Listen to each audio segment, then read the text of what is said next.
Sindh peoples housing scheme तहत ज़िले सांगड़ में ॿोॾ मुतासिरन ऐं ॿिए घर माण्हुनि लाइ 1,35,033 घरनि जी तामीर जारी आहे। खिपरो तालुके में 6,000 घर, टंडो आदम में 5,000 घर, सांगड़ में 2,000 घर, सिंझोरो में 7,000 घर, ॼाम नवाज़ अली में 4500 घर जी तामीर मुकम्मल थी चुकी आहे। इन हवाले सां मेंबर क़ौमी असेंबली शाज़िया तामरी खिपरो वेझो ॻोठ अशरफ दर्स में नवनि ठहियल घरनि जो इफ़्तिताह कयो। इन मौक़े ते ख़िताब कंदे शाज़िया तामरी चयो त पीपल्स पार्टी अवामी ख़िदमत ते यकीन रखे थी। चेयरमैन बिलावल भुट्टो ज़रदारी जॾहिं बोर्ड दौरान हिन इलाइक़े में आया हुआ तॾहिं हिन इन्हनि घरनि जो वाइदो कयो हो जेको अॼु पूरो थी रहियो आहे। इहे घर इन्हनि ॿिए घर माण्हुनि लाइ आहिनि जिन वटि सालनि खां पंहिंजो घर न हो ऐं इन्हनि घरनि जा मालिकाणा हक़ औरतुनि जे नाले ते आहिनि। शाज़िया मरी वधीक चयो त बोर्ड जी सूरत हाल असांखे मज़बूत कयो आहे ऐं असां अॻी खां बि वधीक सग सां अवाम जी ख़िदमत करे रहिया आहियूं। बाद में खिपरो जे मक़ामी हाल में सिंध सोलर एनर्जी प्रोग्राम तहत ग़रीब माण्हुनि में सोलर पैनल विरहाइण वारी मुनक़िद कयल तक़रीब में पहुची बेनज़ीर इनकम सपोर्ट प्रोग्राम में रजिस्टर्ड गुरबत जी लकीर खां हेठि ज़िंदगी गुज़ारींदड़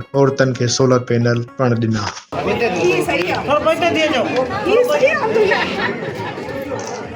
ये कोशिश उस तकलीफ के आगे तो कुछ नहीं, लेकिन ये कोशिश मैं समझती हूँ कि एक बहुत बड़ी और उम्दा और एक बहुत ही मैं समझती हूँ कि मुनासिब कोशिश है जो कोई भी अवामी हुकूमत अपने लोगों के लिए कर सकती है।